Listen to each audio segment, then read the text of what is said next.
All right, everybody, welcome back to TorgyTalk. I'm your host, John Torgerson, along with my co-host, Jackman Johnson. And today we have a very special guest, Jason Seiler. How you doing, man? All right. I'm doing all right. How you guys doing?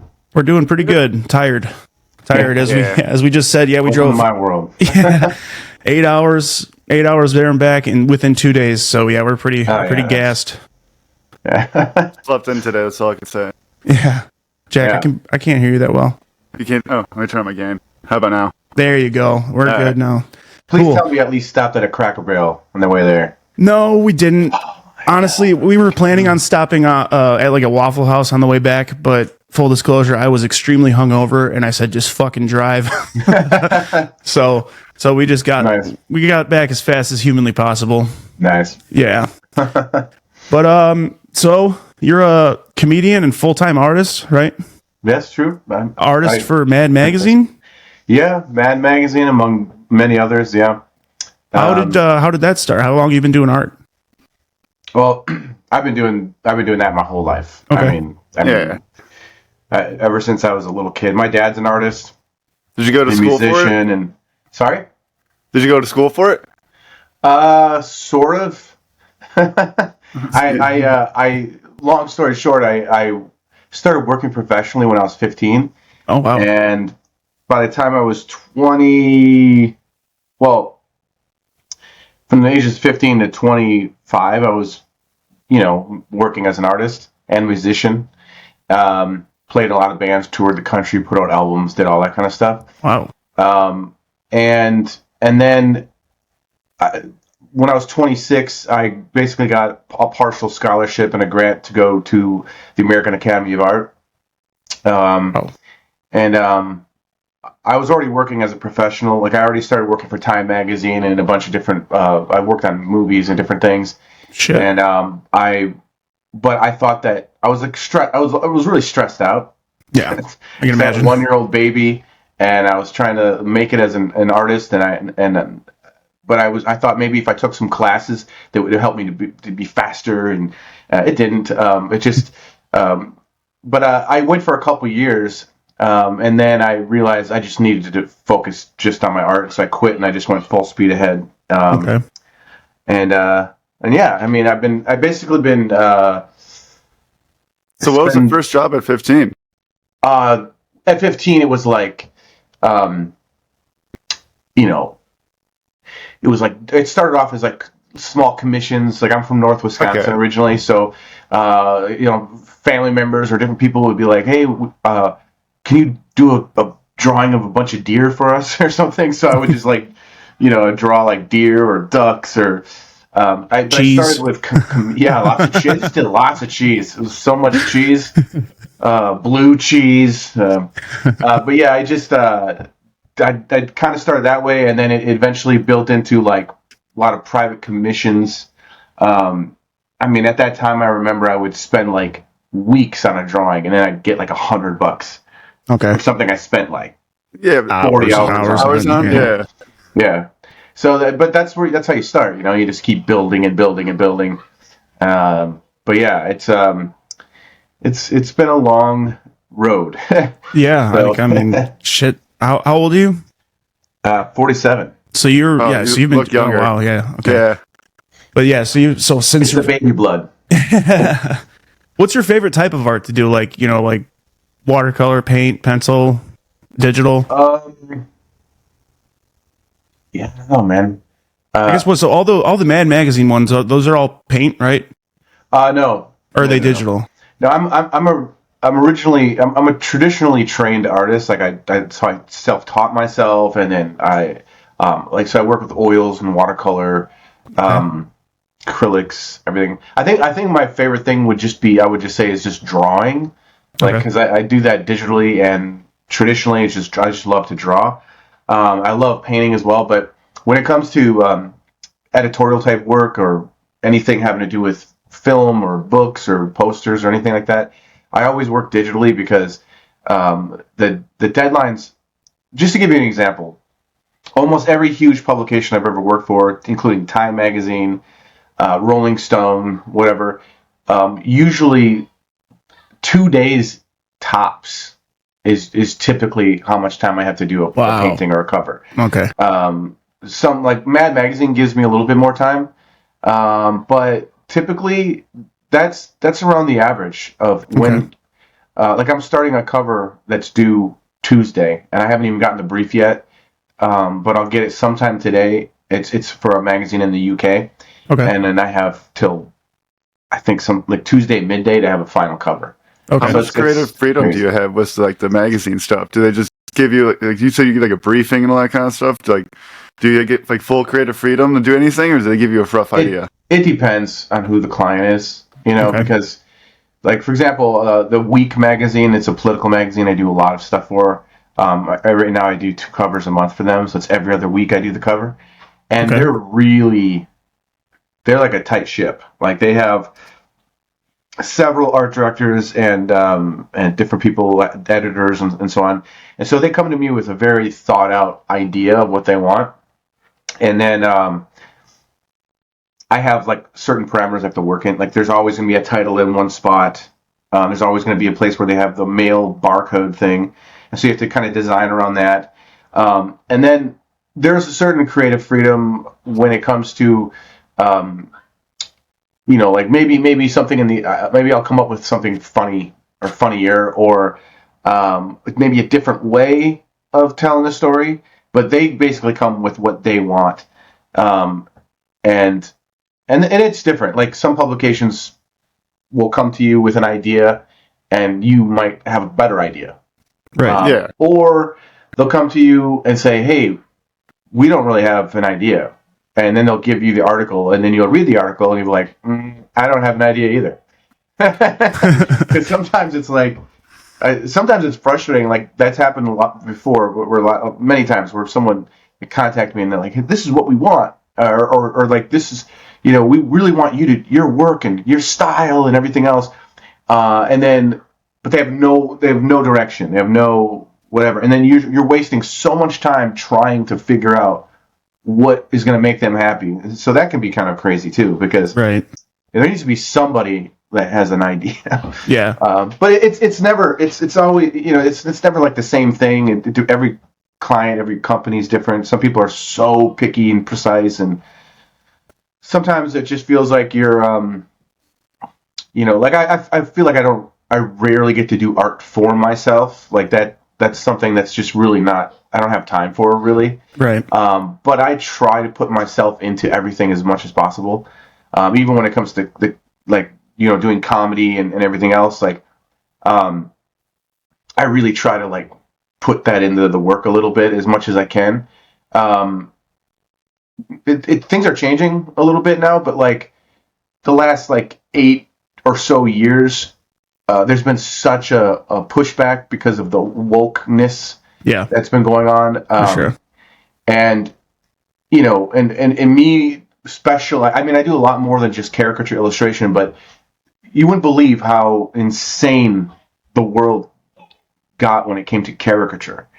Like I was doing it professionally for over 20 years, been published in every publication you can think of. And all of a sudden now I'm a bully and I'm an asshole. And of course, because you draw a great Donald Trump, you're a bad guy. Or just not even Donald Trump, anybody. It's like, it just became super touchy, and all of a sudden, like, you exaggerate someone's features, that means you're a bully, you're mean. It's caricature. That's the whole point, It's supposed to be Every time I see those on Instagram, they always laugh when they get shown the exaggerated features. Yeah, that's mainly your style, right? Is caricatures, though, for the most part? I mean, I do realistic type stuff as well, but that's kind of what I developed a name for myself with. But like, I mean, this might sound weird to you guys or anybody listening, but like I've had to pull back a lot. So a lot of my stuff lately with certain publications is just barely caricatured, because that's basically what they ask for. Right. But man, I used to be like really extreme, and I've done a lot of extreme things. But what people don't understand is that's how I see people. And I'm not picking on features to make fun of people or to be mean. Once you get through your head that you're all funny looking, then you'll start to understand. It's like it's a weird thing, but once you start kind of training your mind to see people a certain way, it's like you can't turn it off. Right. You know, like if I ride like a city bus or a train or something, and there's all these people, sometimes it can just be like, oh my god, like it can be like a little bit too crazy. That's what we were doing in Nashville, though. Literally, we were just like, Yeah. oh, we're gonna go people watch. We'll finish our beer, and we'll just walk outside and just look at people. Like, oh damn, It's fun, man.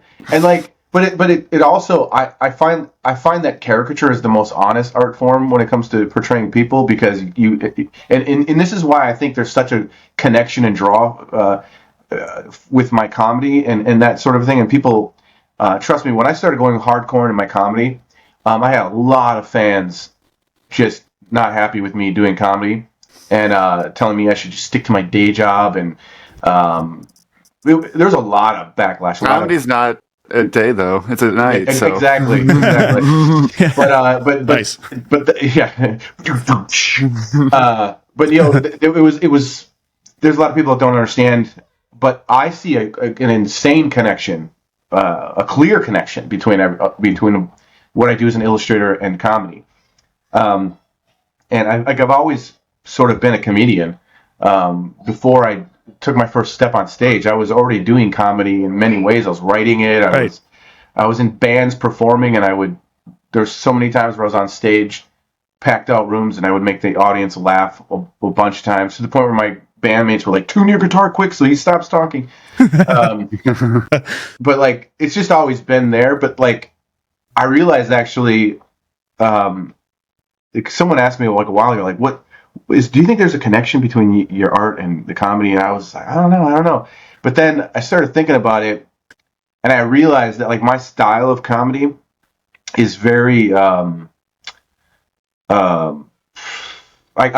describe things a lot. I'm very, very descriptive. But to a point where I realized what I'm doing is I'm illustrating. I'm trying to put a picture in their minds. And a lot of times I do it. What I enjoy doing is painting that picture without actually saying the thing, but I just made you all think the thing. Right. And that's why it's fucking funny. Yeah, absolutely. You know what I mean? But that's basically, you're illustrating, you know? So like, there's definitely a connection there that I find more and more intriguing as I go on with this. Okay. Yeah. So how long you been doing comedy then? This coming September will be 6 years. So Okay. it's like 5.5 years, something like that. Okay. And that's I mean, I'm sure having a fan base and just like a following already with art, I'm sure that has helped out with comedy, or has it? I don't think so. Okay. Yeah. Like I said, it's. I mean, I recently I did 5 shows with Kevin Nealon at the Comedy Vault, and it was really great shows, and I had some really good clips, and so I started sharing some of my clips with different people, and I recently shared with some art directors. They were curious about my comedy, and art directors or close friends of mine, and like I know almost every illustrator out there. I know a lot of them, and so I've been sharing my stuff slowly with them, trying to get them used to the idea of this. It's like I'm coming out of the closet, you know. But it's been encouraging that they're like, oh man, you're like a real comedian. Like, this is funny. It's like, thank you. This is like, you know. But I don't typically share tons of my stuff online, comedy stuff, because I just don't want to burn my material. Yeah, so for sure. I just do like little teases, and I'm not like a huge crowd work guy either. Like, I'll do it if I have to, but I don't do it just for hits. You know? Yeah. I know a lot of people. It's a golden moment. You really can't force it. No, it's not. If you're not feeling it, you know. Yeah. And there's nothing that can like change the direction of your set real fast if that doesn't go well. Right. Can we go back to talking about masturbation, please? So Kevin Nealon, how's working with him? Seems like a fucking awesome guy. Oh yeah, he's amazing, man. That whole thing's weird too, because so I've been friends with Kevin for about 7 years now, and I first found out that he was a fan of my artwork, and I couldn't believe it. And I've been a fan of Kevin forever. Him and Sandler and Farley and Spade and all those guys. That was totally my SNL, like my favorite SNL, Mike Myers, Dana Carvey, all that stuff.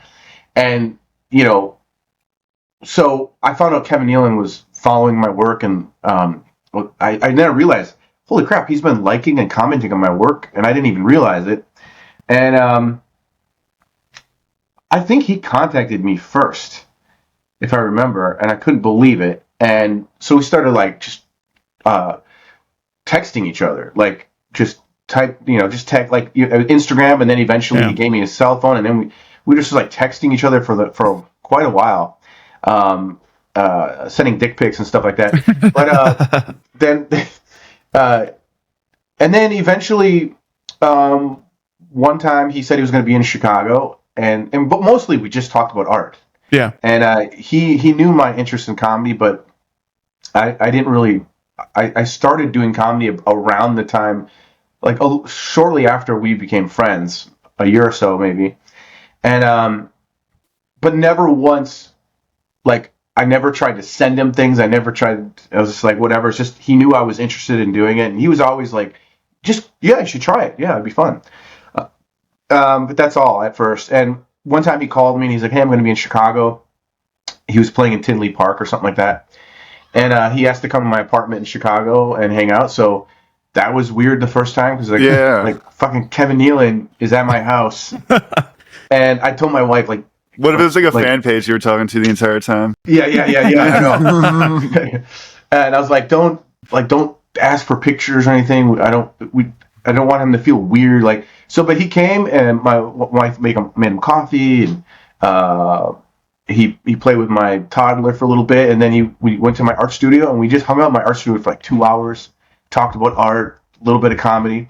Then he took us out to eat, and we had a great dinner, and my favorite thing was we just had like a good chemistry right away, just like got along. And I forgot like right away that this is Kevin Nealon. It's like now it's just like two guys just cracking each other up, and like and man, having dinner with Kevin is hilarious because the guy is always on, just constantly. And the first time we had dinner, I said something to him, made him laugh, and then we went to the show in Tinley Park, and he did my bit. And really, wow, well, part of it, like, but it was just like, wow, we just talked about that. That's cool. And it was just something, it wasn't really my bit, but it was like you know what I mean? Like we had a funny conversation, and all of a sudden he worked it into his act, and I'm like, this is crazy. Yeah. But then basically ever since then, we just kept in contact. Every time he comes to Chicago, we hang out, and then I never once wanted to ask him if I could do, I never wanted to push stand up on him because I didn't want him to think our friendship was business just about business. Yeah, it was like, no, I just wanted, because I genuinely care about him, and we have a really good friendship. That's awesome. He's actually helped me through a lot of personal things. He's in a weird way, he feels like a father figure. He's like a really, same age as my dad too. And then eventually what happened was, as I started doing comedy, like the only thing he ever told me, which actually helped me quite a bit, I can tell you guys about the first time I ever did stand-up, which will make more sense, but I was really nervous to do. I'll explain that real quick so it makes sense. But basically, I was doing a podcast. Okay. I did it for like 4 years. I did a podcast every week for about 4 years. I had a lot of great people on. The reason I stopped was just because I got just way too busy with comedy. I can imagine, yeah. And my art and everything, and so it just was too much stuff. Which is ironic because most comedians now are like, gotta have a podcast, and I went the other way around. Like, I had a podcast, now I'm doing comedy. That's how I did the same thing. I started with the podcast, and then like 3 months later, I was like, I might as well do comedy. I always wanted to do comedy, and then it kind of just like pushed me into it. I was like, you know what? I might as well go try it. I mean, I've been writing stuff for years, so that's awesome. So that's kind of what happened. Was I had Steve Byrne on my podcast, and he did this documentary about the amazing Jonathan, and it was amazing. And so I am amazing. And I wrote him, and I just asked if he'd want to. No, I think I left a comment for him, like, man, this was so good. It was amazing. It was really good. And he wrote back, said, thank you so much. And then all of a sudden I got another message from him saying, hey man, I just took a deep dive on your work. He's like, this is fucking awesome or something like that. So then I took the opportunity. I was like, oh, maybe he'll do my podcast. So I that's what I did is I wrote him. I was like, hey man, I did this podcast with you. It's all about art. And we just shoot the shit about art, basically. Nice. And he just wrote back and said, he goes, I think he just said, fuck yeah, or something like that. And so I was like, oh, this is cool. I'm so excited. Because I had been a fan of his comedy already. And then we did the podcast together. And as we were talking, he goes, hey man, do you do comedy? And I was like, no. And he's like, really? He's like, you seem like a comedian. Like you're funny. The way you talk, it's like, you sound like you should be on stage, man. You've never done comedy before? I was like, no. And I go, I just didn't know how. I've always wanted to do it, and he's like, you're in Chicago. Like, what are you talking about? You don't know how. Like, but I was like, yep. I didn't even know what an open mic was. I had no idea what that was. I didn't know. Same here. And yeah, I had to look for it and find out where they were, what they were. Yeah, I had no idea. Yeah. And also, I knew enough about comedy. I've been a huge fan my whole life. I've been obsessed with comedy. I've been trying to make people laugh ever since I can remember, so it's always been a passion of mine. But I also understand that I thought if you're going to be a comedian, you have to go out every single night, and you have to do all these things, which doesn't hurt. But I was like, I can't do that. I got a wife and kids, and I got a full-time career and all this stuff. I want to do that, but I can't. So, anyways, he told me on the podcast, he said, hey, listen, I'm going to be in Chicago 5-6 months. I want you to open up. I want you to do 5 minutes for me. So I was like, on my podcast, I can't say no. And this is before you. This is before you even started comedy. You hadn't done it once yet. Not once. Wow. So yeah, that's fucking cool. That's a nuts way to start. Yeah. Well, that's got to feel good for him saying you're doing 5 minutes because he thinks you're already funny without even doing comedy. That's had to have been somewhat of a compliment or some motivation at least. Kind of, but I also kind of took it as maybe this is a weird experiment for him. Maybe he wants to see. Maybe he wants you to bomb, so it makes him look real good. Maybe he's tired of people on podcasts saying that they think they're funny and I could do comedy. Who knows? So I took it seriously though, and I was like, okay, so I got 5 months basically to come up with 5 minutes. And I'm telling you, you guys know it was not easy. Nope. And as soon as I started trying to write material, it was just all shit. Nothing was funny, and I quickly came up with a rule for myself that I'm not going to say anything that doesn't make me laugh. It has to make me laugh, and which I found was kind of hard at first. Yes, and then it also, I knew right away that timing was super important. I knew that would be a strength of mine because I feel like that's a natural thing for me is timing. So I started thinking about those kind of things. It needs to be something that makes me laugh. And then I thought to myself, it also has to be something that's true to me. Like, right. I'm not going to just make something up out of nowhere to make someone laugh. Right. That's not a crime in comedy. But for me, starting off, I was like, it has to be real. It has to be my experience. And so it took... dude, it was so stressful because all of a sudden I got 4 months. All of a sudden I got 3 months. And I'm like... And I know it's only 5 minutes, but I was like, I wanted to kill. Yeah, and so that's a lot of pressure too for somebody like Steve Byrne being like, it's not just you're getting booked for your first showcase. It's you're opening for a major headliner. Yeah, at the Chicago Improv. Yeah. So I remember one day I was sitting there working at my computer and I had this memory about something, and just thinking about it made me laugh so hard. I was crying. I was like, that's fucking it. And so I wrote my opening bit on this thing. And then from there, it just started to flow. Things once you open up, it's the same thing with caricature. Once you open up that thing, you can't turn it off. Yep. Like everywhere I'd go, like someone would pull in front of me and I would say something or something would happen and it would make me laugh. I'm like, oh, fucking write that down. And I started just like building up. And I ended up coming with up almost 10 minutes of material. And then it was like, okay, what's the funniest? What's the best? So basically what ended up happening was I showed up at the Improv, and Kevin Nealon, so I was on my way to Memphis for this art caricature convention thing that I was a part of, and there was going to be an open mic in Memphis, and I had not done a mic yet, and I was on my way down, and Kevin called me, and he's like, "How's it going? Getting ready for your first show?" And I was like, "I'm feeling pretty good, whatever, blah blah blah," and he goes, he's never heard my material, does not know what I'm going to talk about, but he said, "Hey, just remember this.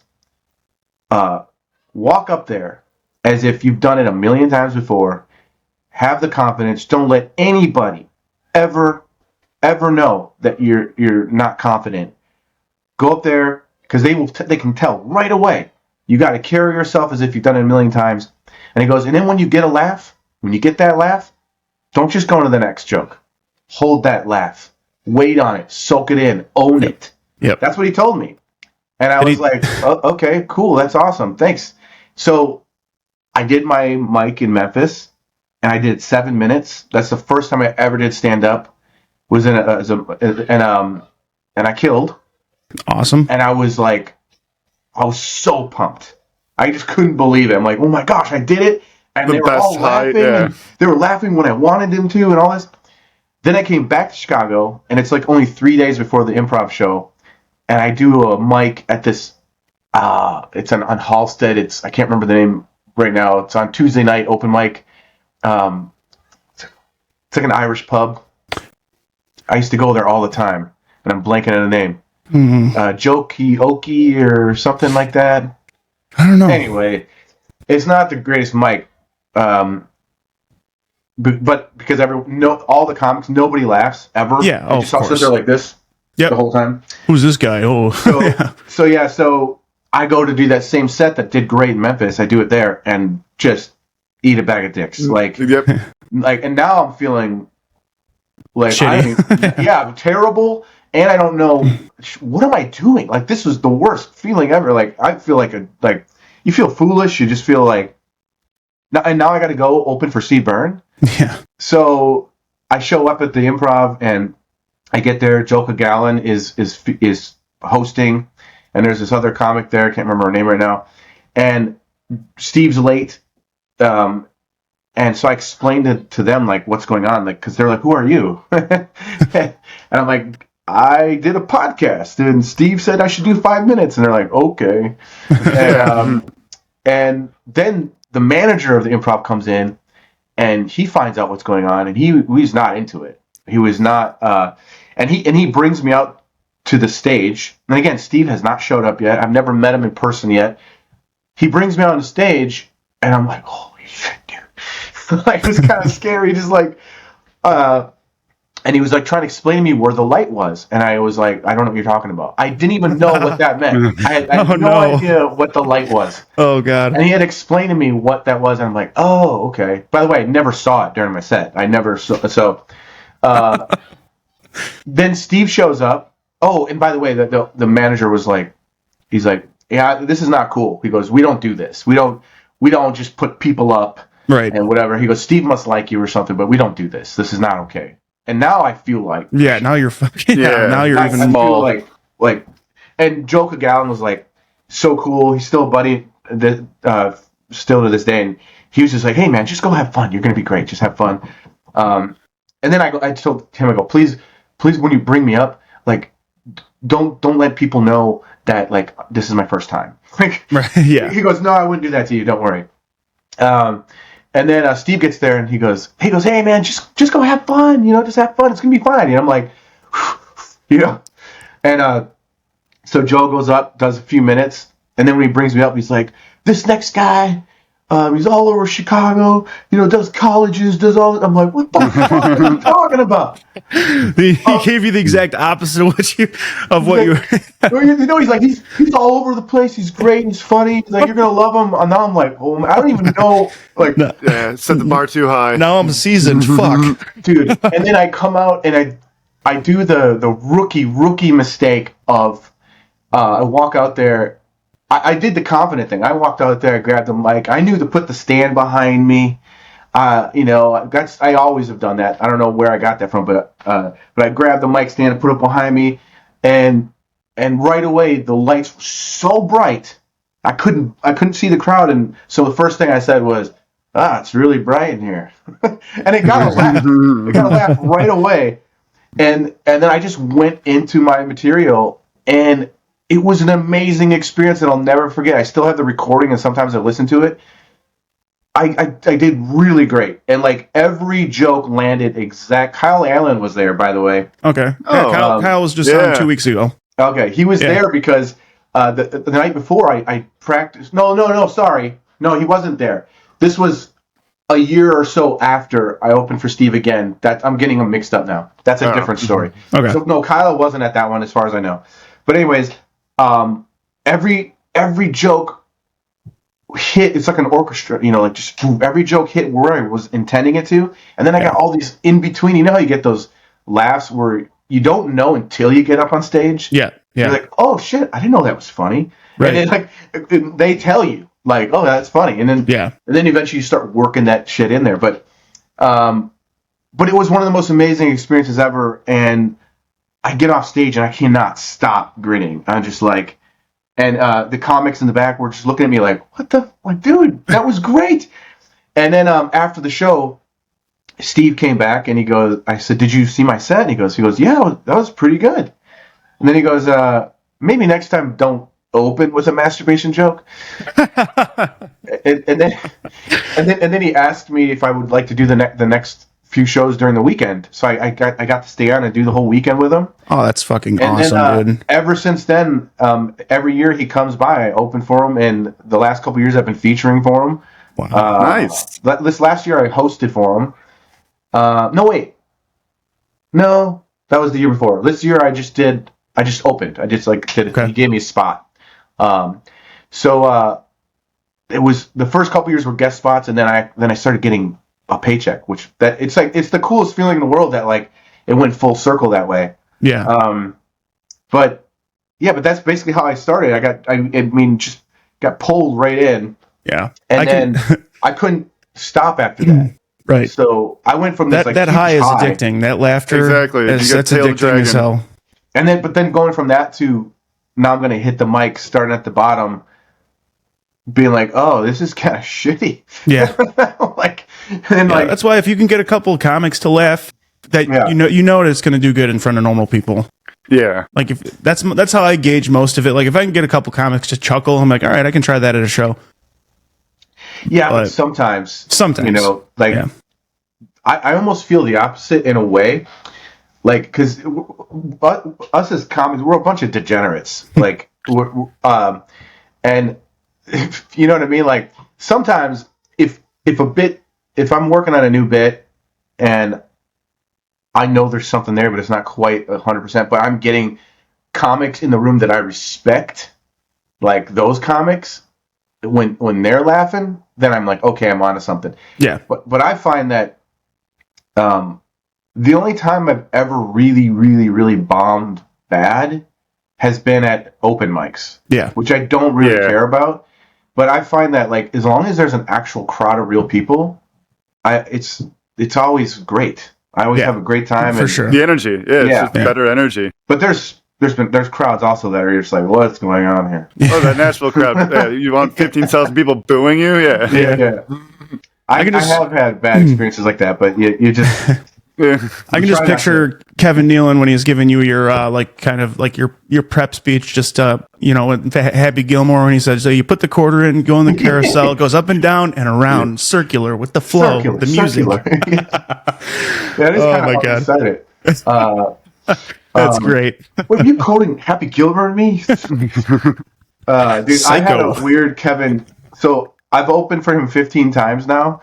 Wow. And it's really fun because we get along really well. My favorite's just hanging out with him. And do you talk about do you ask him about those movies or anything? Like, do you just try to keep it normal?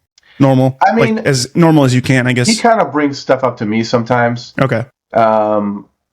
So I'll give you an example. I talked to him about certain things. Like I asked him, we were hanging out just a couple weeks ago, and we had a hotel together. Not that our rooms were next to each other, and but we hung out, had breakfast and different things, and green room. But to be honest, I kind of feel like even though we're friends, We chat and talk all the time. When I'm in the green room with him, I try to, unless he engages first, I try to just leave him alone because he's always writing stuff, and he's the headliner, so I try to not talk too much. Right. But we did get after we do a show and we have a break in between, and then there's a show after, we'll talk. But like, I had he's had some things that he'll say to me, like, he's like, I really love your set. That was really good. Like, he'll watch the set. That's cool. And then he'll say, like, you know that bit that you do right in the middle? He's like, try closing with that bit tonight. Try to switch it around.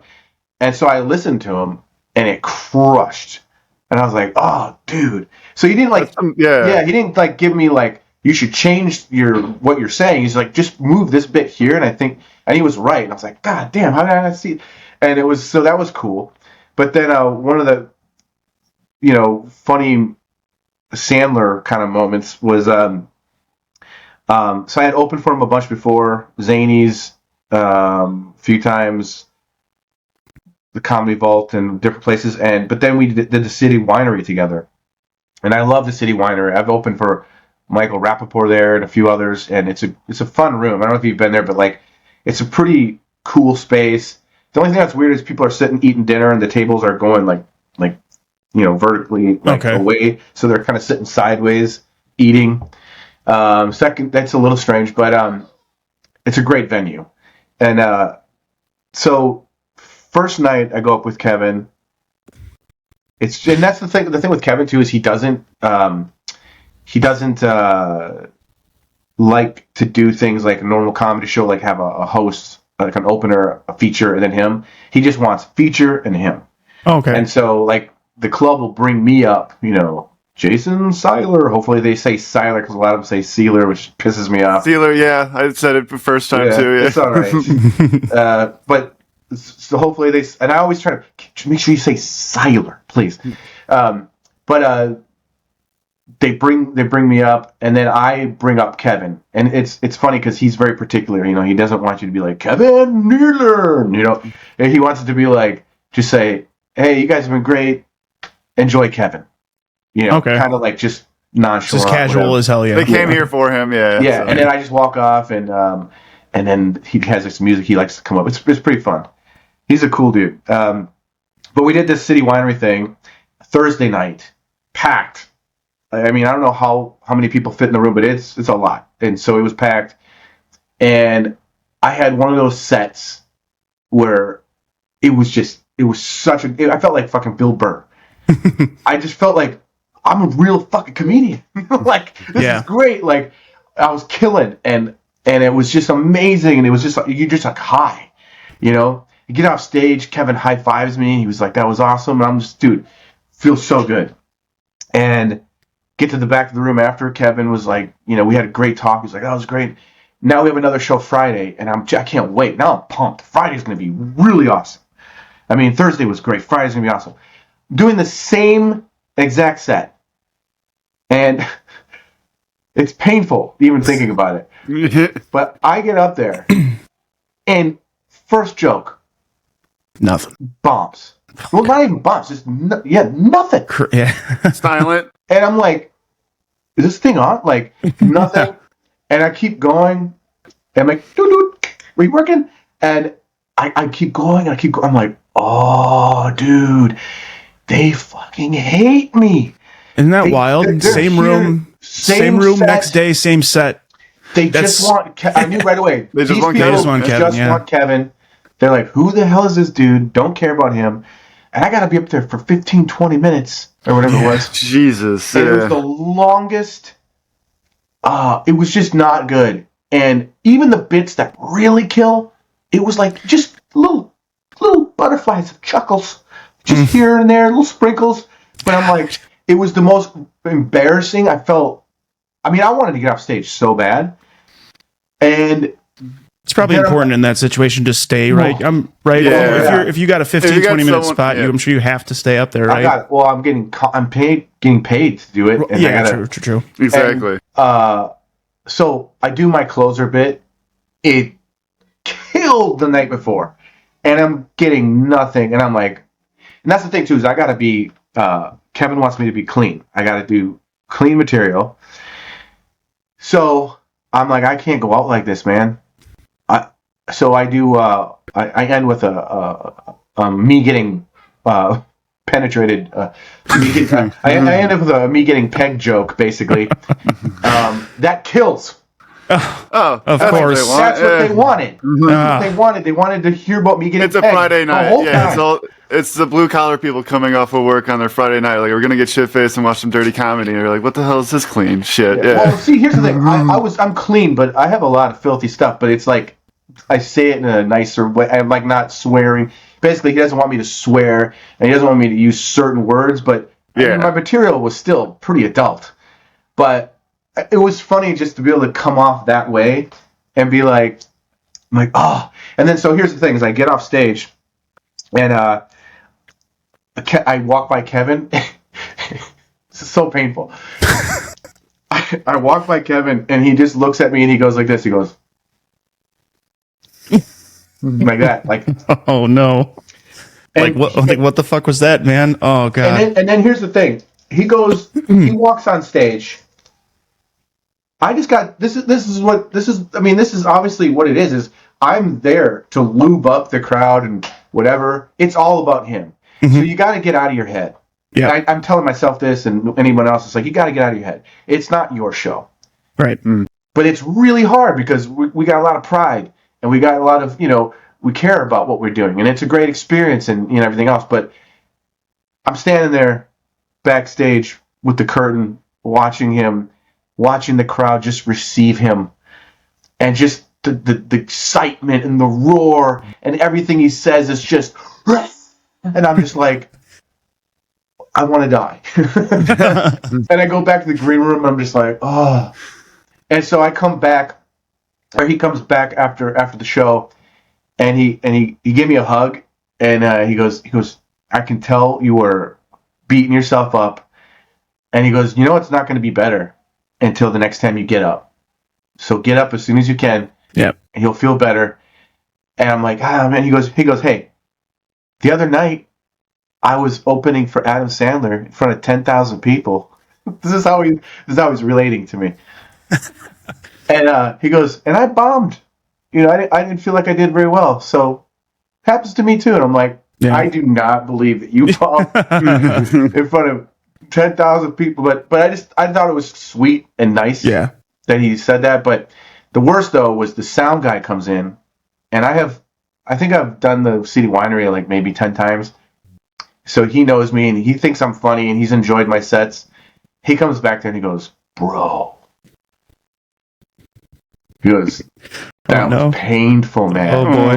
And he goes, what happened? I go, I don't know. Like, I did the same. He goes, blame them. Yeah, he goes, dude, he goes, that was hard to watch, man. And I was just like, yeah, next time put some laughter in the monitors or something. Like, it was crazy. Yeah, I'm kind of going through that whole,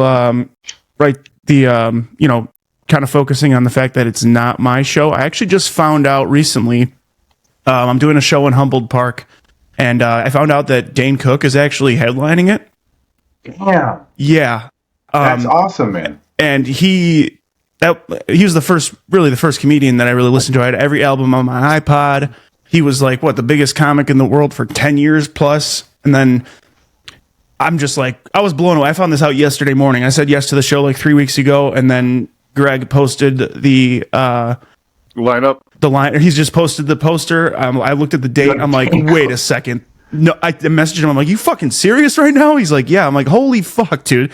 So I'm like, awesome, I'm going to try to hopefully I'm not going to fanboy as much as I can, but it's Dane fucking Cook. But I'm also just going to be me, do my set, do what got me booked. Cause I was at the open mic, I was doing my set, and Greg was like, fuck, dude, you did real well. Do you have 10 minutes? I'm like, yeah, I got 15, but I'll do 10. I'm like, I can do 10 right now. Hell yeah. He's like, well, yeah, come do the show on the 25th. And then that's sure awesome. As shit, Dane Cook. I'm like, what the hell, dude? Wait, this month? Yes, April 25th. It's an outdoor show at Humboldt Park. Dude, that's awesome. Congrats, man. Thank you. Yeah. So, would you have any advice for? I mean, obviously, like you opened up for Steve Byrne for your first time. Obviously, it's not my first time doing comedy, but it's my first time opening for somebody notable. Well, nation or worldwide notable at one point. Yeah, worldwide. Baby head.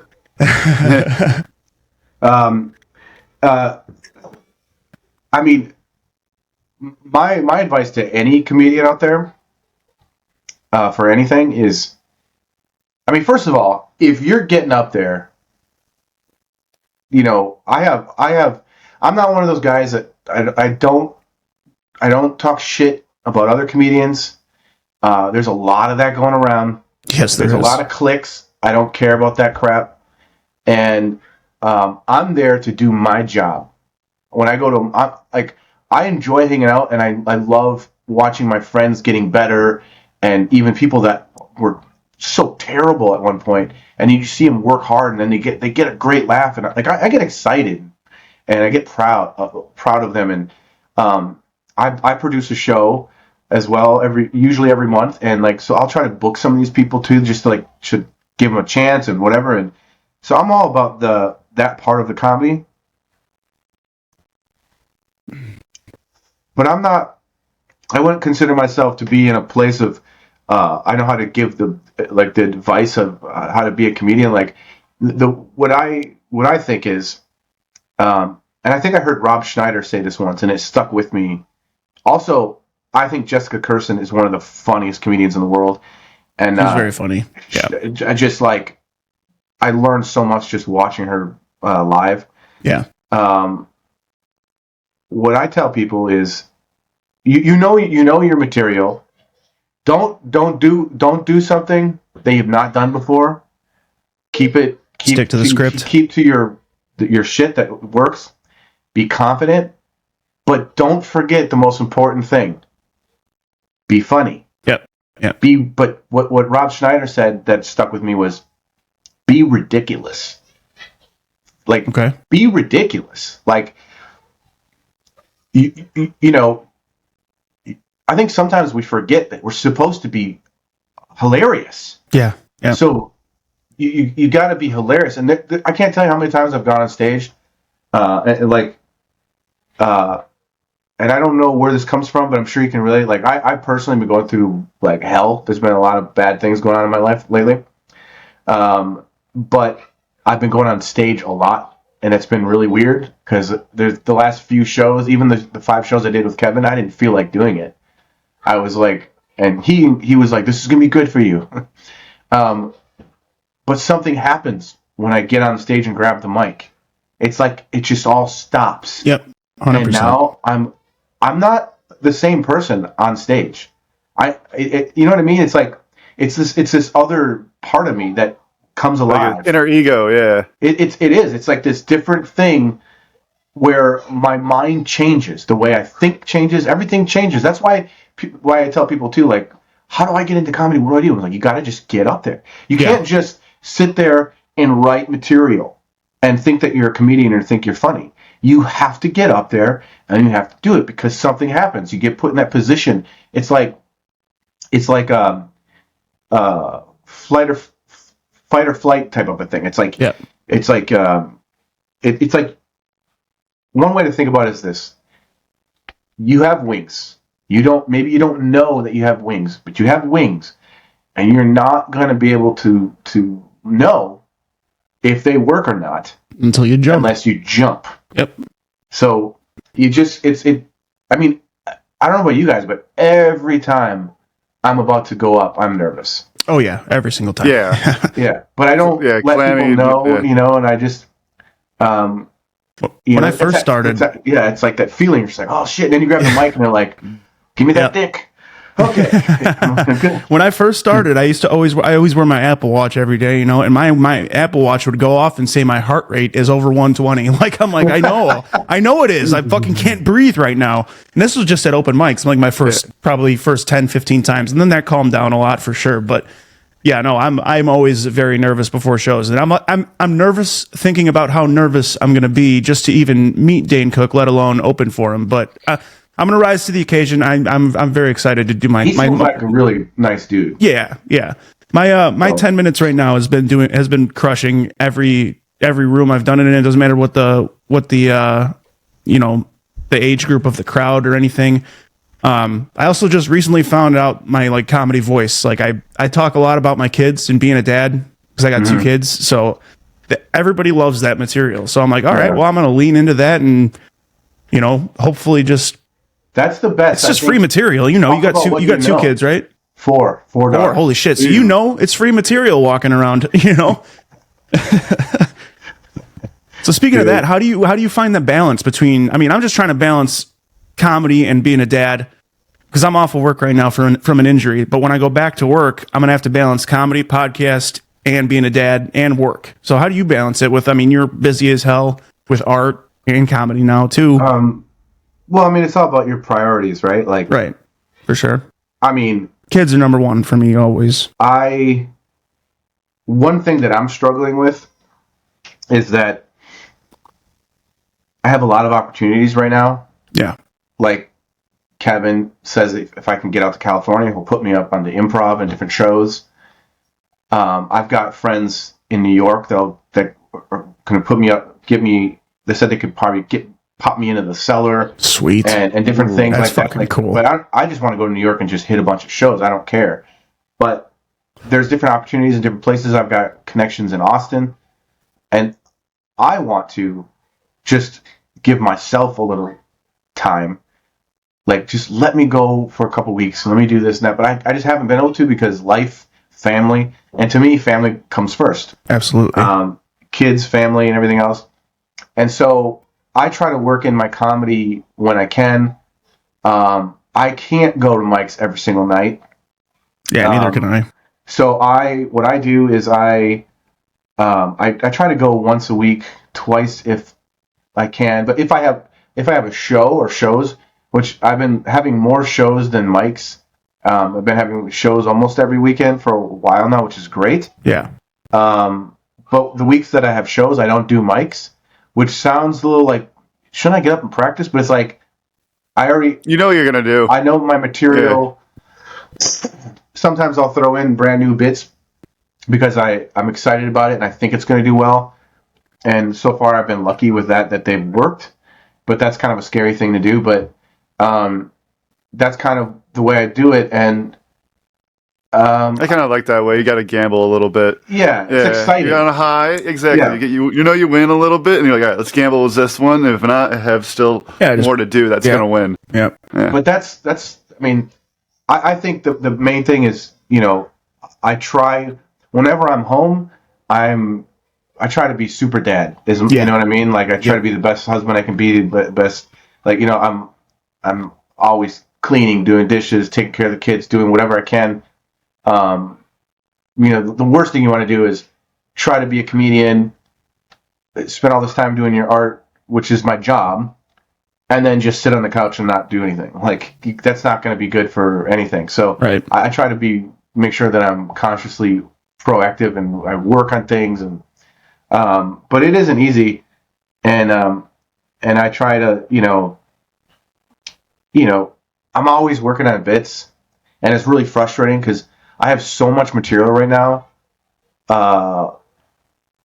that, like, as far as my actual material, like I could do an hour if I needed to, which feels really good. Yeah, I bet. I got like 20 right now, and that feels fucking amazing. But I haven't done 20. A lot of the material is, a couple years old, mixed with new stuff. And then I'm still doing like stuff from a couple years ago that I have evolved so much. That's why I think it's crazy when people want to jump to do an album or a recording. Like I could do that, but I don't want to do that. I want to get it to a point, and I still have aspirations. I would love to like do a weekend with Michael Rapaport somewhere besides Chicago. Right. And I want to get it around. That's why I don't want it all online everywhere.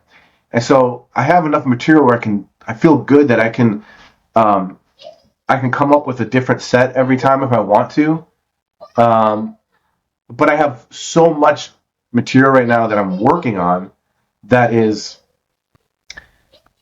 I know there's stuff there, but I need to find a mic. Maybe you guys know of one. where you can get up and do like 10 minutes at a mic. You know what I mean? If you're willing to travel up to Antioch once a week or once a month, Lucky Bernie, as Billy Long runs it, he'll give you as much time as you want. And also, I believe Bone Traeger runs a mic on Thursday nights. It's a 10:30 mic. It's called Cyberbully. It's usually from. I haven't been to it yet because it's so late. I'm usually 9 o'clock is usually the latest mic I'll do. But occasionally I'll do a late one. But apparently it's usually 5 or like 10, 15 comics in there, and he lets you do as much time as you want. Oh, okay. Because that's my thing right now is I've got a bunch of material that I'm just like sitting on that I can't. I need more than a couple minutes. I need to really work it out. They segue into each other. And it's weird. I don't know how your guys' stand up is, but like I have like I have a bunch of like kind of short one-liner type things that I'll mix in between things.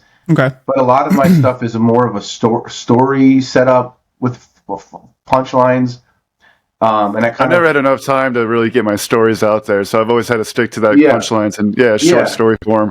So it's hard, like even the Kill Tony, like I would love to get up on Kill Tony, but it's hard to figure out like what 1 minute I would do. My plan. I had two jokes planned in there. I had my opener and my closer, and I smashed them together, shortened the opener, and it was exactly 58 seconds.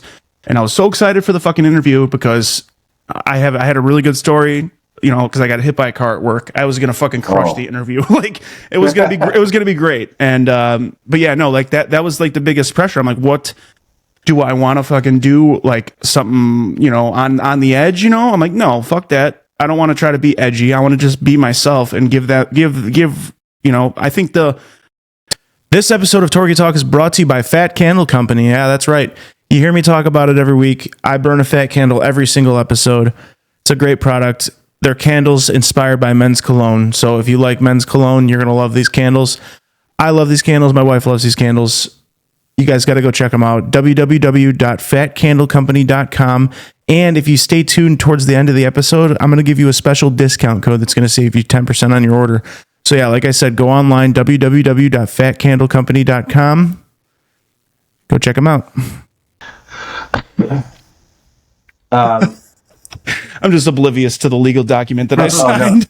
No, it's all right. No, at least we caught it. It's good. Thanks, Jack. You're welcome. But just that's a hard part about that. That the Kill Tony thing is. I would love to do it. That's one thing I would love to do is go to Austin and try to sign up, but I want to go and just like hit as many shows as possible. Yeah. I feel I'm at a point right now, like what you were saying before, where I've been doing it for 5.5 years, and I just now feel like I'm getting my voice. Like right away when I start thinking about something, I'm already the rhythm is just starting to naturally be there. Punching it up. Yeah, but like what's funny? I don't know if this is just because I've been going through a lot of hard things, and I find that a lot of my new material is just me being pissed off about things, but I find it funny because I think people relate to it. Right. It's like that Bill Burr's kind of type. Comedy. Yeah. I mean, it's just like, like I find myself getting upset about things that make other people happy. Like, and I think there's something funny about that, like it's kind of like bar talk. Like I have this new premise that I've been working on, this new thing that I haven't figured it out yet, but basically, I'm finding myself just more and more increasingly frustrated and annoyed by things that bring joy to other people, like this fucking dashboard duckies on Jeeps. Yeah. God, I fucking hate that. Like it drives me crazy. Every time I see one of those, every time I see a Jeep, I'm like, is there going to be all these fucking ducks in the Jeep? And it just pisses me off. It makes me so mad. I'm like, what the fuck is going on with this? And then sometimes it'll be like 40 ducks. It's like, are you ducking kidding me? Just covering the whole thing. Like, what is going on with this? It's like a fucking dashboard ducky cult. And I got to get down to the bottom. What is this? So I Googled it. And it turns You out put the little ducks in the door handles, and it's a little like gag. You hand them around. It started as a nice, sweet thing during the pandemic, where one Jeep owner left a duck on another Jeep owner with a note saying "Have a nice day," and then it spread like fucking cancer. And now everybody's doing it. You got these guys trying to be all cool. They think they're cool driving around. They got fucking duck. Like I like ducks too, but in the bathtub, not like on the dashboard. You know what I would do? You got to put like a little food in one of the ducks and put it on one of the sinks. So when they put it in their collection of ducks, it starts smelling. They don't know which duck it is. So they got to get rid of them all. Yeah. But it's like things like that just drive me nuts. Like the other day, I saw this lady, this beautiful young woman, just all happy, just suburban woman with blonde hair, walking out of this pet store with her little bulldog, and the bulldog is so cute. And he's like, but like, they're both so happy and so cute, and for some reason, it made me so mad. And I think what it was is because those dogs shouldn't even exist. Okay? Yeah, no, they should not. That's how I feel about doodles. Dog racism's okay. Dog racism exactly. Those dogs they're literally designed for our pleasure, but you're torturing an animal. The thing can barely breathe. The whole time it's like, kill me. It is fucked up, yeah. and then she comes up to the car, and she opens the car, and the dog's like, yeah, and she's just like opens the other door. She pulls out this friggin' flat thing, and then she goes, whoosh, and it folds out to these stairs, and she puts steps down for her little dog, so he can, because he's not a real dog, you see. He can't jump into the car. He has to walk up the stairs. And then he sits in the front seat like a person, and I got so mad. I was like, "This so relatable, dude." Because I would be pissed off seeing that as well. It's just like that's hilarious. See, I don't know if there's a bit there, or there's a bit, or just yeah, that's rolling. Like, is it just like dog racism? Yeah, that's my bit. I have something for that. Yeah. but see, that's what I'm working on. It's like, is it funny enough just me talking about it? And just being pissed off, or do I have to have a joke and a punchline? Because that's the thing, is sometimes I think just fucking talking about it is funny. Right. Does there have to be a punchline, or can I just talk about something that's pissing me off? Yeah, I had something like that I threw into my nothing that pissed me off, but it was a. You can almost have that set up where people think about their own punchlines. But go on, John. Oh, yeah. It wasn't something that pissed me off, but it was funny just saying it. I'm like, this is gonna be funny just saying it. It was about my son asking if he can put Play-Doh in his wiener. There was no punchline. I just said that and it worked. I was like, all right, cool. Yeah. That's what I thought was gonna happen. Cool. All right. Yeah. But no, the ducks thing, dude, that'd be fun. I mean, you'd almost just want them to fucking rear-end somebody, so it fucking just ducks everywhere. Just dude, God. I honestly had no idea where that started. I had no idea it started during COVID. Clogs. I thought it was way before. I remember them. Every time I see someone wearing clogs, I get pissed off. It's like we're this far in human society. We've designed the best shoes in the world, and you're wearing these shoes that have giant holes in them, and with socks, and the holes are there for your foot to breathe. I'm assuming. They're the ugliest sin, and you're walking around wearing those things, and that's not enough. You got to put those fucking little giblets in there, and they fill the little holes with those stupid toys. You're 40 years old. I have a pair, but I did not buy them. They were gifted to me.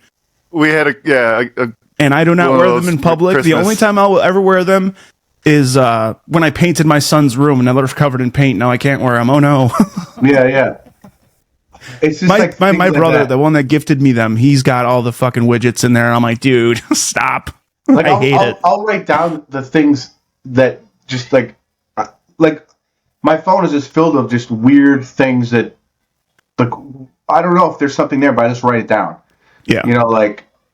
How come every time I put on a new clean pair of socks, I immediately step in something wet?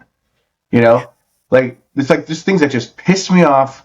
And sometimes, I don't know if you guys do this, but I'll wake up in the middle of the night and be like, gaslighting. Is that when you stick a flashlight up your ass? I don't know, I'll write some stupid thing that just popped in my head, and then I'll look at it the next day and go, what the fuck is this? Yep. What am I going to do with that? I do that all the time because a lot of those quirky, silly ideas come to me right when I'm about to go to sleep or sleeping. and make sure I write them down. And most of the time, I can not even read what the fuck it was. It's like caveman language. I think a lot of my material hieroglyphics comes from just life. Yeah, just right. I got get cut off or something, and you feel all this rage, but then something else happens, and you're like, oh, that's funny. Write it down, and then or just anytime I'm with friends and they start cracking up about something, I'm like, wait a minute, what made them laugh just now? Yeah. And that happens all the time, where you're just hanging out with friends and they just start cracking up, and you're like, I've gotten a lot of bits about, just like I have a whole bit I do about boobs. It started off real simple, but now it's like 5 minutes on boobs. And awesome. But like, and boobs make anybody laugh. Just saying boobs instead of breasts. It's just about boobs. Break out a calculator and spell it. But like, I've seen crowds. If you just point on a big pair of boobs, they'll start laughing. Yeah, but I mean, like, I one time I was hanging out with a friend of mine, and I was just pissed off about how like, what sucks. It just I'm tired of like it's always about women just get whatever they want. Like a woman can go if she's horny and she wants some, she just go anywhere and get it. No problem. Yeah. Like there's no problem. But we can't do that shit. We're like I'm scared to stare at a woman for more than 3 seconds. Yeah. But any woman, if she wants it, no problem. And especially if she's got a nice pair of tits and she's showing them off and everything else, it's like, And then I started thinking, I'm like, like what if boobs were more like penises, Like what if they were just deflated? What if they were deflated bags of growers, flesh not showers, that only inflated with full potential when aroused? And then that turned into a whole bit. Winter time, they're nice and perky. Yeah. Like you don't know if you're gonna have a nice date. They get bigger, trust me. Yeah. But exactly. But you're hanging out. Bikinis would be rough. You don't know. Saggy, warm. Yeah, you don't know. You're like hanging out with your date. She's sitting there with her floppies. You have no idea if it's going to be a good date or not. You say a couple laughs, a couple drinks. Next thing you know, looks like it's going to be a good night. See, now I'm imagining hair growing on him. I don't like this image. Yeah. Well, it goes there. It goes there. That's awesome. But that's I think where bits come from though. Is out of frustration and annoyance. Sure. Yeah, and having kids, that's yeah, it's kids say the darnest things. Yeah, yes they do. Yes they do.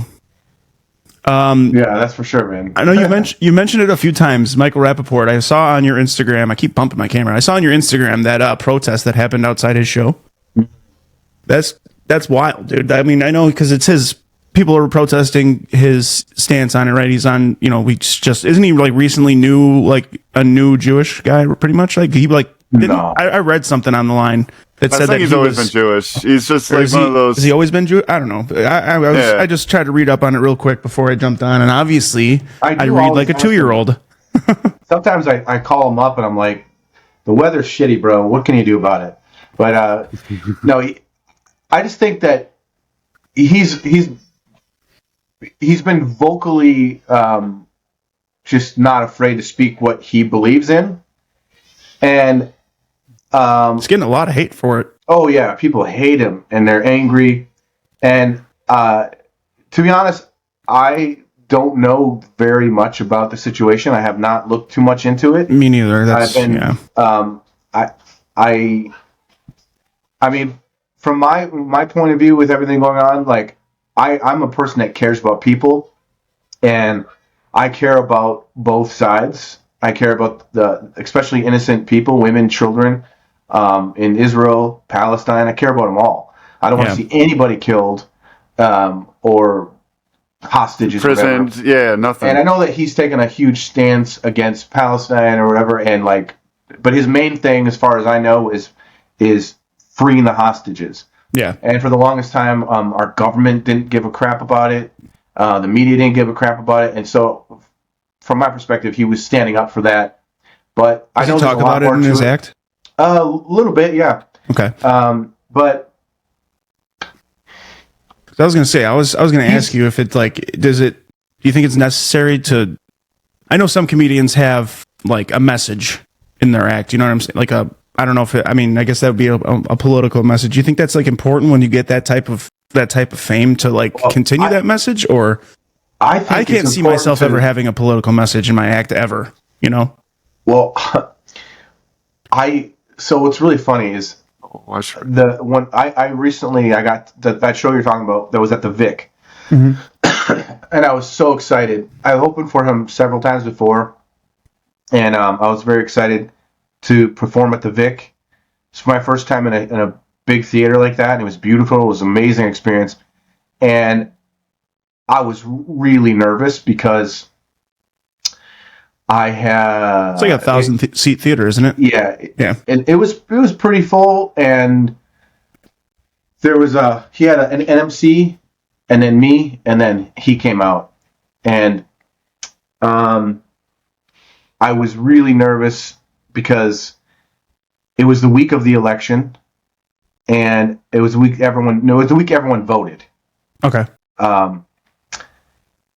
So really touchy time, and especially in Chicago, I was assuming that a lot of people were going to be very anti-Trump, and I got a few Trump bits that I'm going to work in there, and I'm only doing 10 minutes, but I had this new bit that, kind of going against the advice I gave you, I was like, I probably, in hindsight, shouldn't have done it, because I only did it one time before, and it did really well. Yeah. In the burbs. Yeah. 2 different places, man. I finding that out very quick. So I was not 100% sure if I should do it or not, but I also love the bit because it's got several parts to it where it flips back and forth, where my audience doesn't really know where I stand. And then it ends with them still not knowing where I stand, but I have made them think about a lot of different things in about 3 minutes or 2 minutes or whatever it is. And then I was just like, I have to do this bit. And Michael was standing there. He always watches, which is great. And he's the nicest guy in the world. And every time I've done shows with him, he always is like, fuck yeah, man, that's how you do it, man. And he's like so encouraging. He likes, he said he likes my style. He likes how I don't really care. And that to me, that's a huge compliment. He's like, you just, you know. And so I opened with a few bits, and I was really nervous because I've never done it was one of the first times in a long time where I was like, ooh, I'm really feeling nervous right now. Yeah. And like, I was feeling shaky. Even when I grabbed the microphone, I was going like this, and I could tell, and it was pissing me off. Like, stop shaking. And I could tell my hand was shaking, and it was like, come on, like, have the confidence. Mm-hmm. And when you listen back to the set, you can't tell.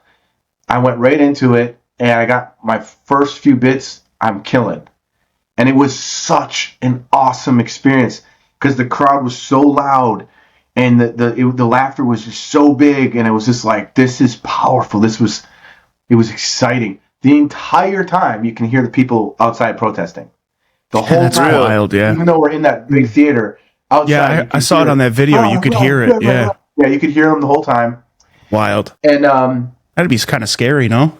Oh, it was nerve-wracking. Protesters trying to enjoy yourself with a bunch of people trying to like hate you. Yeah. Well, not me, but hey, man, I'm just here. But you said you had a police escort out of there, right? Yeah, I did. That's wild. But like, I basically I get to the point, and I'm like, I'm gonna do the joke, and now I'm like, I'm killing.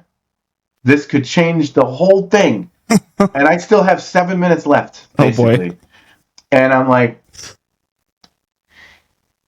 I go, so do you guys vote? And it was just like and people are like, yeah, woo! And I'm like, okay. I'm like, yeah, it's important to vote. You gotta vote. It's important. And then I just go into this bit, and I'm getting to the point with the thing I'm gonna say, and I'm like, oh, this is the part. This is the part. And it's got to do with racism and stuff. And by the way, it's not a pro-racist joke, but it comes across that way until I get to the point. A little switch around. Yeah, a little switcheroo. But that's the scary part. Yeah, getting to the switch. And so someone like Bill Burr can go up there because they know him, they love him, they know that they don't know what they don't know me. They're like they could be like, who the hell is this? What is he saying? Like, so I was really scared, but it crushed really hard. Hell yeah. And it just killed, and I was just floating. And after that, the rest of my set was just a breeze. Like, and I got into some more harder topics, but they were all on my side. And they were with me, and it was scary, but it was awesome. And when I got off stage, he gave me a big high five, and he was like, "Fuck yeah, man!" And that's awesome. And then that was the first time you told that bit. Well, in a show. Yeah. Okay. Yeah. Like I had done it at a mic. Okay. Gotcha. I did it at Babs, I think. Okay. And it did great there, but then after the show, there's the alley on the side of the Vic there. Mike said, I got to get going. I got to get out of here. And they had like a big black, like Suburban or something. SUV limo come up. And I was saying security guard. And they walked him in there. And then they said that they had to escort me out of there. And so I had like 5 or 6 police officers all around me. And I'm in the middle. And they had to walk me through the crowd and get me about 5-6 blocks away to my car. Damn. And I was like, this is a weird experience, man. It had to be pretty cool though. Like, I mean, it was cool, but it was in the Diana wave. To be honest, they weren't I didn't think the protesters seemed violent. They were just angry and mad. And they were yelling ridiculous things like Michael Rapaport likes to kill babies and stuff. And I'm like, you guys are out of your minds. Like, but I don't know. Protesters are. That's something to do because he's Jewish. Yeah, he kills so hard though. Yeah. Like a lot of people ask me like, what's his stand up like? I didn't know he is one of the funniest stand up comedians. And I've opened for him maybe 10 times or 12 times. Wow. And every single time it's a completely different set. Really? And I've asked him like about it, and he goes, "Oh, I don't really have material." He's like, "I just get up there and just talk." That's wild, dude. And he's hilarious. Like everything he says is funny. I honestly, I've never seen Michael Rapaport's stand up, but I love. Have you ever seen the show Justified?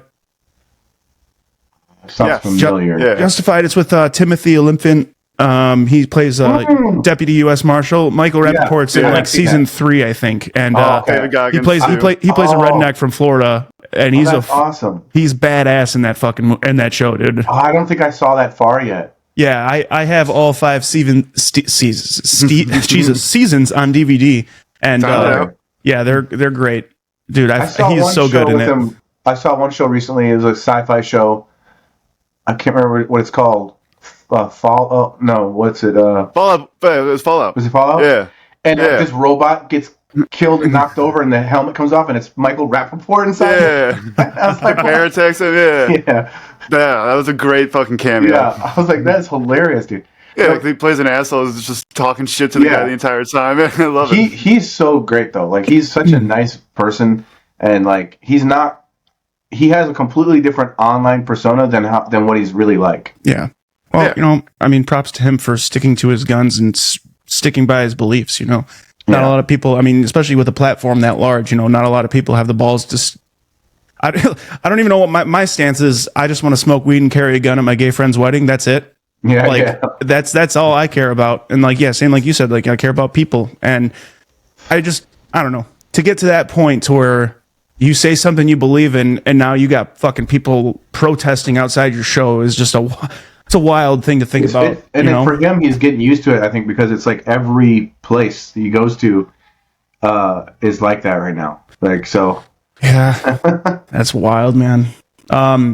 Before we let you go, dude, do you have any shows that you got coming up that you want to plug or anything going on?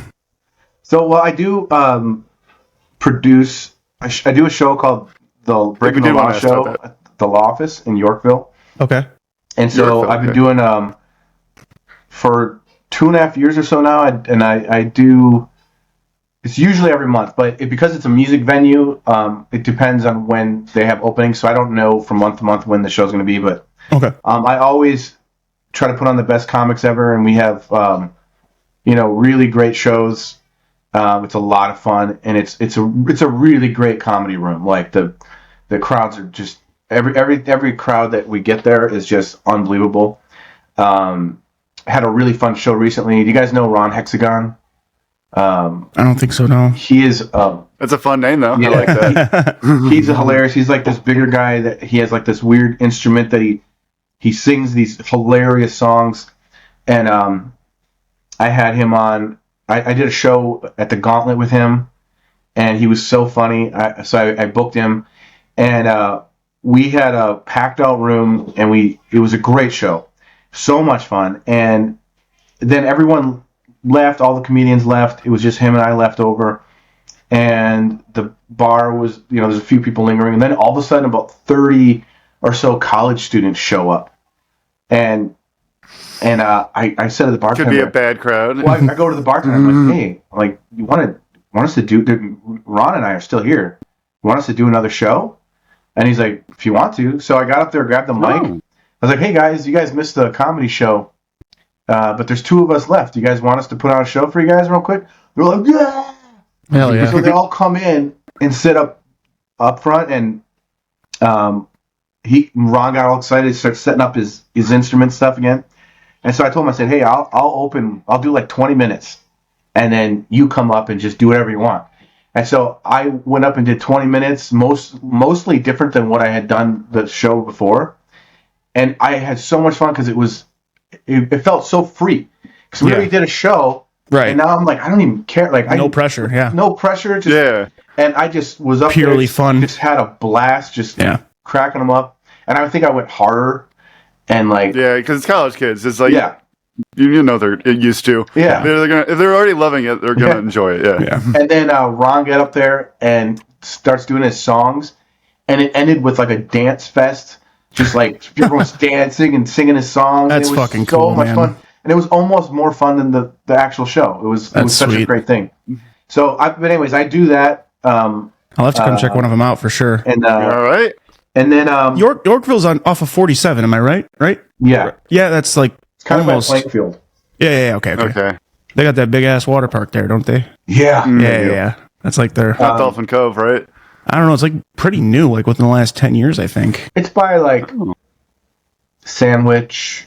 Yeah. And what's the other place? Plano. Plano. Yeah.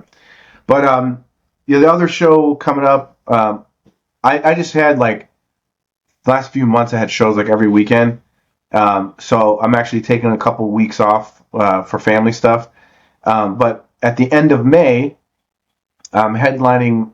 I've gotten a headline a few times before, but it's like, for smaller like places and stuff, which I actually really love. I love doing like the showcase type thing. Yeah. But this is my first time headlining a club, so I'm really excited. But I'm headlining Riddles.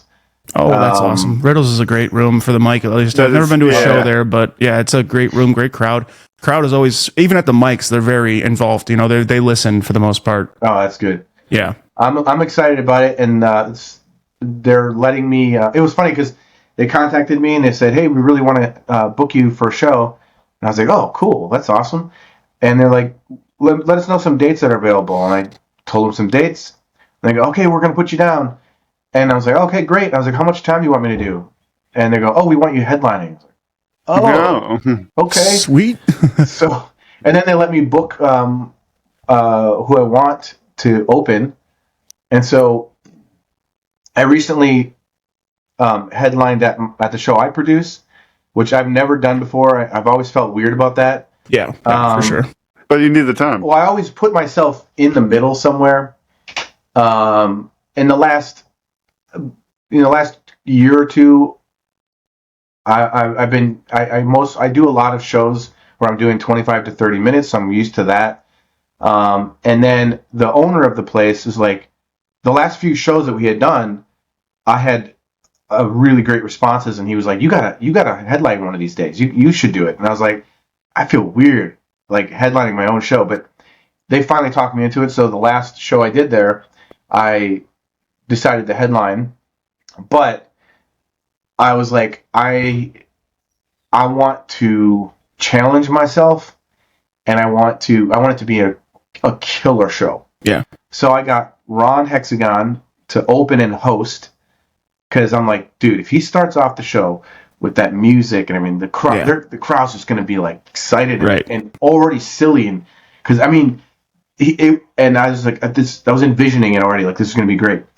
And then I got two headliners to open for me. Oh, awesome! So I knew that they were going to crush hard and make it really difficult. So I got Kels the comic, which she's just like brutal. Like when she was up, I'm like, oh my gosh, maybe this was a mistake, dude. Like I gotta follow this. And she just crushes so hard. And then I had Just Jeff, who's a really good buddy of mine, and he headlines all the time. And I've had him headline. I've opened for him. In fact, that weekend I opened for him in Rich. What's it? Gosh. Was it Rich? No, where's that place? Rockford. Rockford. I opened for him. He was headlining in Rockford. Okay. And then the following night, he opened for me. Featured for me, basically. Nice. And so he goes up and just crushes. And I'm like, God damn! Like I was like, this is what I wanted.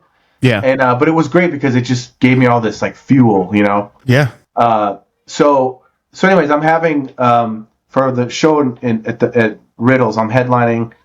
I think it's May 24th. It's a Thursday. Okay. And Ron is opening, and then I've got Khalil. I'm sure you guys know who Khalil is. He's doing a set, and then Just Jeff is going to do a set. They're both going to do like 15, and then I'm going to do 45. So I'm pretty pumped about it. I'm pretty excited. Awesome. Hell yeah. And other than that, I got things that, you know how it is, like you just start getting things booked up. Summers usually seem kind of slowish. Yeah. Shows are kind of weird in the summer. Yeah, they are. Yeah. Yeah. I noticed They're not like everyone's going to be wanting to late party. Yeah, and everyone stuff wants like to go. I mean, especially where I live up in Johnsburg, so everybody around here wants to go on the fucking boats and stuff. And so I actually had the Gauntlet started in McHenry. I don't know if I was co-producing when you headlined it the first time. Cool. And then I like that place. Yeah. Well, the Gambler, it ended up for an open mic. It was great. Yeah, it ended up getting pushed out. So Amy asked me if I wanted to continue to co-produce, but at the time I was like, I just wanted to focus on my comedy. It's like, fuck it. Producing's a lot, obviously. It's especially if you're doing it weekly. So yeah, but that room was awesome until summertime hit. And then there was just like, it was like maybe the same. We had a consistent audience. Same 10 people would come every single week. But the bar ended up just pushing us out, which sucked. But yeah, I get what you're saying though. Summertime, especially up here in the suburbs, man, everybody just wants to go out on the boats, and everybody wants to go day drink on the backs, outside of a fucking, at an outside bar. 10 o'clock sit, they're at the bar listening to music. Yeah. They're yelling over it. I was, I got asked to be on the Vixen. It was like almost a year ago now. And, I was so excited because I always saw pictures, and a bunch of my friends had played there. Kevin's played there. Yeah. And it just looked like an amazing place. And Stephanie booked me. So I was so excited. But then when I got there, it was July 3rd. Yeah. It was dead. Well, no, she was like, she was, I'll just let you know, we're hoping that we get a good crowd. Our shows have usually been pretty good, but we're kind of nervous about tonight because it's July 3rd. And so we don't know who's going to show up or if we're going to have. And then I started feeling like, oh man, it's going to be one of those things where it's like there's 5 people or something. But it was great. It got packed out. And it was a really great lineup. And it was a really good show, and I had a great set, and it was so awesome. It was one of my favorite shows of the year. Really, it was really cool. I love the I love the Vixen. I just got Stephanie just hit me up last Wednesday to do a last minute guest spot because I live 10 minutes from there. Oh, cool. So yeah, but I've done it like 5 times now, and every single time has been my favorite one was it was a Friday night show. She did a Laughing Fox Friday Night Favorites. So it was the same Wednesday show just on a Friday. So it was there was like 200 plus people in there, and that was like great. That was insane. That was like probably the highest off of any laughs I've ever gotten because it was 200 laughs. I was like, whoa, dude! You have to like, and then it's a big room, high ceilings. You got to wait for the laughs. You can't just go into your next joke. You got to hold them. That's like a rock star stage, man. Yeah, it is. It is. It's fucking cool, man. It's so cool to be up there, though. It's like that's like, especially out here. I mean, that's like our Zanies pretty much out here at this point because it's like the biggest venue we get to do at this point. Because Stephanie does give a lot of people opportunities for sure. Yeah, I love that place. It's really cool, man. Yeah, but other than that, I'm just looking for the next gig. I really want to, like I said, I want to go to New York and I want to do Austin. I want to do New York. California. Sounds like fun. I love doing shows in Wisconsin. That's probably one of my favorite places. Every show I've ever done in Wisconsin, like they're the best crowds ever. Yeah. And I a year drunkest I'm trying to do it again. But like a year ago, I got to produce a show for this place called Stadium View. Okay. It's right next to Lambeau Field. Oh, sweet. And it's like one of the most successful, largest bar venues in the country. Oh, wow. Like their servers make over $80,000 a year. Like it's crazy. Holy and they have shit. Like, all these different bars connected in one place. They have like a karaoke bar. They got all these different things. Then they have this huge rooms where they put on concerts, and they have outdoor stage that's like, it's like the Vixen, like this crazy stage. And then and my brother knows the owner, so told him about me, and he was like, want to produce a show? And so they don't really have comedy shows in Green Bay except for like the theater shows and stuff. So I had Jeff on that show as well, and Jay Osei and Kyle Allen was on the show. But basically I produced a show there about a year ago, and it was so cool because it was it's such an amazing place right next to Lambeau Field. And Green Bay's awesome, and I'm a Bears fan. Yeah. I've been to two Bears Packers games. I was hoping that they were going to have me do it more regularly, but then of course when football season starts, it's like impossible. Yeah. But I'm hoping to be able to do it again because like the first show that we did, there was I think 300 people, and it was the first show ever. That's fucking cool. We did, and it was a great experience. But it's like, I had like these, this is the first one was so successful. Like we're gonna keep doing it, but then I haven't heard a peep basically. So it's like, So, but it's one of those things. You just gotta try to figure it out. But yeah, I don't know. I'm just comedy is one of those things where the one thing I like about it is that it's like a living thing. It's so organic because like what we talked about already, like you don't know from one night to another what it's going to be like, what the crowd's going to be like, how your material's going to work. It's never a known thing. So that's kind of part of the excitement, I think, too. Yeah, absolutely. I had a show recently on the South Side, Cantina something. I can't remember exactly. I think I know you're talking about Tina. She have purple hair, or no? The place is called Cantina. Oh, I thought you were saying with Tina. Okay. Cantina. Okay. Yeah. But it was fun. All the comics did great. It was a fun show. But by the time I got up there, it was just funny because, I start going into my stuff and I'm doing pretty well, but the talking in the audience just kept getting worse and worse and worse. And the talking got so loud that I couldn't even hear myself on stage. Oh, Jesus. Like that's how loud the talking was. Like where I can no longer, I'm talking to the microphone and I can't even hear myself.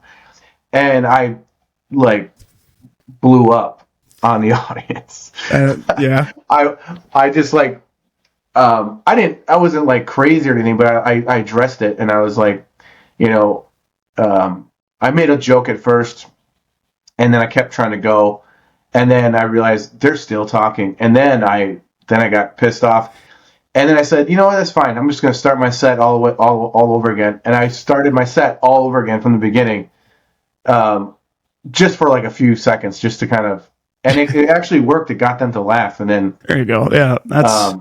But that was an awkward experience because it's like, and then Khalil closed the show out, and the same thing happened. Like they were so loud. It's just like, dude, there's a show happening right here. But then you got like 20 people in the back just like having a conversation.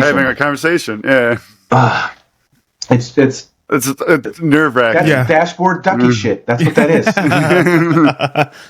Well, dude, thank you so much for your time, man. We really appreciate it. I know you said you got a lot of stuff going on, so thank you. Would love to have you back on anytime you want. Appreciate you having me this on. was a blast. Yeah, man. If you're ever back in McHenry for the Vixen, let us know. Yeah, I'd like to come back. I sent Stephanie a clip recently and said, "Hey, don't forget." Yeah, but yeah, she said I was great. She said it went well.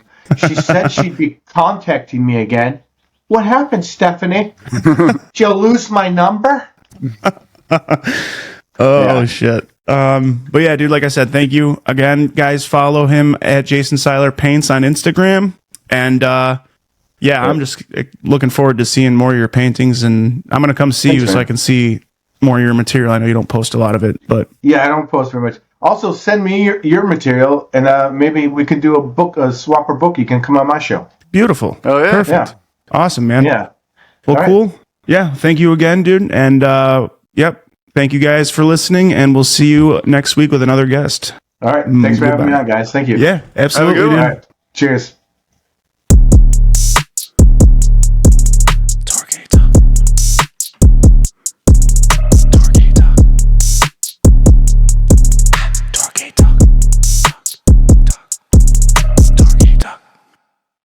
This episode was brought to you by Fat Candle Company. That's right. You've made it to the point where we're going to give you a discount code for your order at fatcandlecompany.com. So yeah, go ahead, go to fatcandlecompany.com, use the promo code FATTORGY, that's FATTORGY at checkout, and you'll get yourself 10% off your order. Once again, that's FATTORGY, FATTORGY at the checkout to get yourself 10% off. fatcandlecompany.com.